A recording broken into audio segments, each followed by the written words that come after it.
हाँ जी। हाय दोस्तों, मेरा नाम पुष्कर चावला और मैं आज की इस वीडियो में मैं आपको बताऊंगा कि मेरी जो इंडिया टू कनाडा की जर्नी थी वो कैसी रही।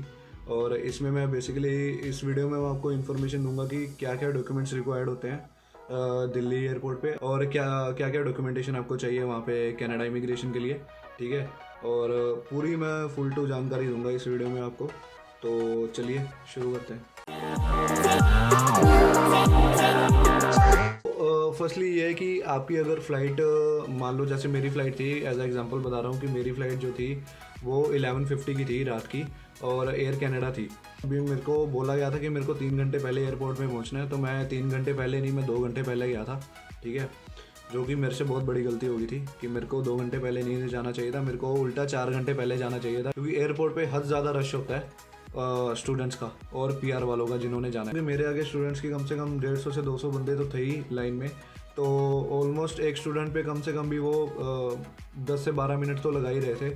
और भी मतलब मैं 1 डेढ़ घंटे में बोर्डिंग तक पहुंच गया था। और बोर्डिंग के अलावा मेरे को जो डॉक्यूमेंट्स थे उसमें मेरे से सिर्फ एक लेटर ऑफ एक्सेप्टेंस, और दूसरा आपका क्वारंटीन, जो 3 डे फेडरल गवर्नमेंट का क्वारंटीन है वो, तीसरा आपका पासपोर्ट। ये 3 चीज़ें लेने के बाद फिर वो आपको बोर्डिंग पास लेने जाना होता है। बोर्डिंग पास लेने के टाइम आपसे वही ऑफ़र लेटर लेते हैं और एक डिक्लेरेशन फॉर्म दे देते हैं, जो हमें भर के वहाँ पे देना होता है कनाडा एयरपोर्ट पे, कनाडा इमिग्रेशन के टाइम। ठीक है। और फिर वही बस मेरी फ़्लाइट जो थी 11:50 की थी, मैं 1 घंटा पहले ही फ्री हो चुका था।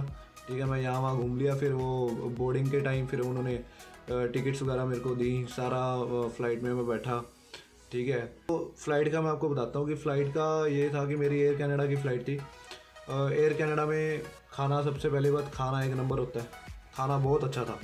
और जो खाना देने वाली भी, मतलब जो एयर होस्टेस थी वो भी अच्छी थे, वो उनका नेचर काफ़ी अच्छा था, कुछ और मत समझ लेना। और खाने के अलावा बस वही 15 घंटे की मेरी नॉन स्टॉप फ्लाइट थी, मेरी कनेक्टिंग फ़्लाइट मैंने नहीं ली थी। तो अगर आप एयर कनाडा फ़्लाइट से आ रहे हो, एयर कनाडा ही नहीं बेसिकली एयर इंडिया में भी आ रहे हो, तो मैं आपको एयर कनाडा का बता दूं पहले कि एयर कनाडा में ऐसा कि अगर आप हल्का सा मास्क यहाँ यहाँ भी कर लेते हो ना, आपकी भी मतलब नाक तक यहाँ तक नहीं है मास्क, तो वो आपको 2-3 बार तो ठोकेंगे, और चौथी बार उनका ये है कि आपको फ़ाइन लगा देंगे। मेरे साथ एक लड़का था, वो लुधियाना का था, उसको 8,000 का फ़ाइन लगवा दिया वहाँ की एयर होस्टेस ने, एयर कनाडा की एयर होस्टेस ने। और ये ट्रांसपोर्टेशन अथॉरिटी ऑफ कनाडा ने उसको 8,000 का फ़ाइन लगाया। बेसिकली देखा जाए जो कि गलत बात है, और वो काफ़ी ज़्यादा चीज़ें फिर उसके बाद इफ़ेक्ट होती हैं, तो ये चीज़ें मत करना, मास्क यहीं तक ही रखना भाई। फिर मैं जब यहाँ पे पहुँचा तो होता क्या है कि इनका रूल है एयर कनाडा वालों का कि अगर आप, जैसे मेरा जो लैंडिंग टाइम था, वो लैंडिंग टाइम था मेरा 5:50 AM का, कनाडा के टाइम के अकॉर्डिंग। तो मैं पहुँच 1 घंटा पहले गया था। तो इनका रूल है कि अगर आप जो टाइम दिया उससे पहले पहुँच जाते हो तो आपको वेट करना पड़ता है फ़्लाइट में ही। तो फिर वही मैं सब 5 साढ़े 5 तक हम वेट करते रहे, जैसे तैसे करके हम बाहर निकले। कोविड टेस्ट से पहले मेरा जो है कनाडा इमिग्रेशन के जो वहाँ पे ऑफिसर्स थे उनके साथ 1-to-1 हुआ। तो उन्होंने बेसिकली कुछ नहीं मेरे से पूछा कि आप कनाडा क्यों आए हो, और जो आपका जो कोर्स है वो तो इंडिया में भी है। और फिर उसके अलावा यही 1-2 क्वेश्चन थे। और घबराना नहीं है, अगर आप घबरा गए, आपको आप उनको ये पता चल गया कि इस बंदे में तो कॉन्फिडेंस ही नहीं है, तो फिर वो तो सवाल पे सवाल पूछते जाएंगे। ऐसा मेरे साथ एक लड़का था, वो घबरा गया था, उसको कुछ पता नहीं चल रहा था वो आगे से क्या बोल रहा है और ये बंदा क्या आंसर दे रहा है, कुछ पता नहीं चल रहा था। तो ये चीज़ नहीं करनी है, घबराना नहीं है, फुल टू अपना कॉन्फिडेंट रहना है। और कुछ कोई दिक्कत वाली बात नहीं है। ठीक है। आपको स्टडी परमिट उसी टाइम दे देंगे, वो इशू कर देंगे। मैं आपको डॉक्यूमेंट्स बता दूं, मेन लेटर ऑफ एक्सेप्टेंस, वही 3 डेज़ जो आपका फेडरल गवर्नमेंट का, वो उसकी प्रिंट आउट एक चाहिए आपको। ठीक है, कंफर्मेशन का। और उसके अलावा पासपोर्ट हो गया। इन्होंने मेरा एक AIP, अप्रूवल इन प्रिंसिपल, देखा, जो AIP आता है। ठीक है। बस ये 4 चीज़ें देखी, और उसके बाद फिर मेरे को बोलते कि आप जाइए कोविड टेस्ट करवाइए अपना। फिर मैंने कोविड टेस्ट किया, उन्होंने मेरा प्रॉपर अराइव कैन पे मेरा रजिस्टर किया। हाँ, एक और चीज़, आप अराइव ऐप ज़रूर डाउनलोड कर लेना, क्योंकि अराइव ऐप के बिना वो आपको एंटर नहीं करने देंगे कनाडा में। अराइव ऐप आप डाउनलोड कर 48 आवर्स डाउनलोड करके उसके अंदर का जो फॉर्म है वो फॉर्म फिल कर लेना, और एक ई टिकट नंबर आता है, वो टिकट नंबर आपको कनाडा इमिग्रेशन पे दिखाना होता है कि ये वाला टिकट नंबर है।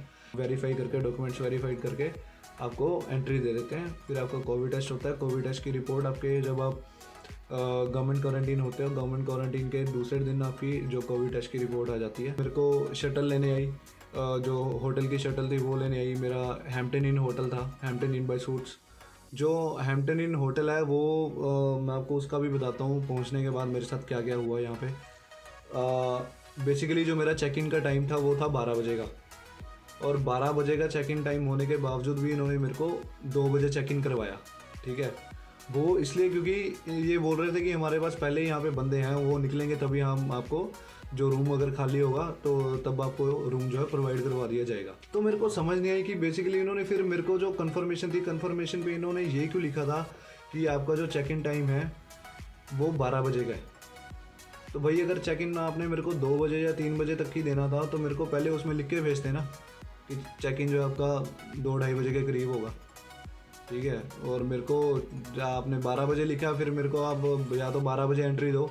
मैं थका हारा 7-7:30 का कनाडा पहुंचा, और फिर मेरे को सामने से आगे ये चीज़ मिली कि मेरे को फिर वेटिंग रूम में वेट करना पड़ा। मेरे साथ मैं अकेला नहीं, कम से कम भी 15 से 20 जने थे, वो भी सारे इंडियंस ही थे जो वेट कर रहे थे, कि उनको ये था कि जल्दी से जल्दी बस एक बार रूम में पहुंच जाएं और अपना थोड़ा बहुत जो है रेस्ट करें।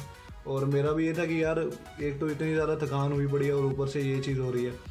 फिर जैसे तैसे करके मेरे को रूम में मैंने चेक इन किया कल, और उसके बाद फिर यहाँ के अगर कि मैं खाने की बात करूँ, इंडियन खाना तो नसीब नहीं होने वाला है इन होटल्स में। ठीक है, तो बेटर यही है कि जो मिल रहा है वो खाते रहो, नहीं तो आपको फिर बाहर उबर ईट्स वगैरह या कोई आपका जो फ्रेंड है देके जा सकता है, उसको ही बोलना पड़ेगा।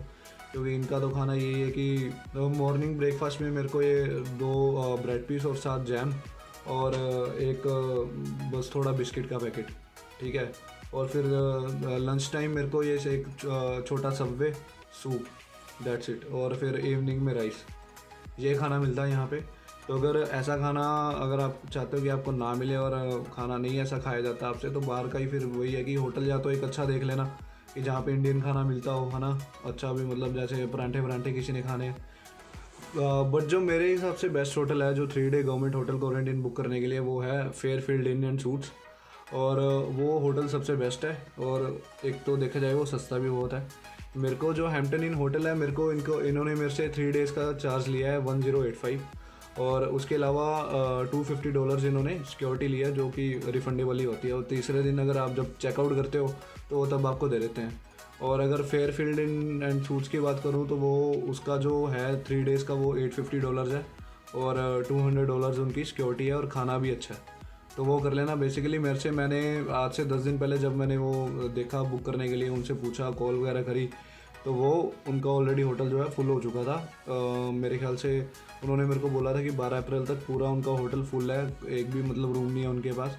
तो फिर मजबूरी में मेरे को ये हैम्पटन इन करना पड़ा, और इनका खाना वाना ऐसे ही है, अच्छा नहीं है बिल्कुल भी। ठीक है, और हॉलीडे इन भी ठीक है वैसे देखा जाए। मेरा दोस्त रह रहा है वहाँ पे हॉलीडे इन में, तो वो मेरे को बता रहा है कि हॉलीडे इन का खाना भी ऐसे ही है। और बल्कि वहाँ पे यह है कि यहाँ पे कम से कम नॉक करके बता तो जाते हैं कि आपका खाना बाहर पड़ा है, वहाँ पे बता के नहीं जाते। वहाँ पे खुद 5-5 मिनट बाद नज़र मारनी पड़ती है कि हाँ भाई खाना तो नहीं देंगे, है ना। तो ये चीज़ है। बाकी ये था मेरा इंडिया टू कनाडा का थोड़ा बहुत एक्सपीरियंस, है ना, होटल का और इसका। और क्वारंटीन का मैं आपको बता दूं कि मेरा जैसे 3 डे होटल क्वारंटीन तो यहाँ पे है, उसके अलावा मेरा जो 11 डेज़ का क्वारंटीन है वो मेरे को जो मेरा कॉलेज है उनके होटल में भी मेरे को अभी जाना है 11 डेज़ का क्वारंटीन करने के लिए। वो मेरे को पड़ा है $900 का, इंडियन करेंसी के हिसाब से वही 53-54,000, और ये 3 दिन का 67,000। तो ये बेसिकली एक लूट सिस्टम बन गया इंडियन गवर्नमेंट से। ये थोड़े प्रभावित हैं कि हाँ ना, ये वहाँ के, इनको लगता है कि वहाँ के बंदे हैं तो वहाँ से लूट के आए हैं तो यहाँ भी इनको लूटो। तो लूट सिस्टम और कुछ नहीं है, बस यही है ना। क्या करें, मजबूरी है, करना तो पड़ेगा ही। बाकी ये था मेरा ओवरऑल एक्सपीरियंस। और इसके बाद जो मेरा 11 डेज़ का क्वारंटीन होगा, मैं उस पर भी वीडियो बनाऊंगा कि वो जो मेरा होटल है, दूसरा होटल है, तो उस पर मैं आपको बताऊंगी कि उसका एक्सपीरियंस कैसा था और उनका खाना कैसे था। सब उसकी इन्फॉर्मेशन भी मैं दूंगा थोड़े दिनों में। तो सब्सक्राइब कर लो यार चैनल को नया बनाया मैंने, तो देखते हैं कैसा जाता है।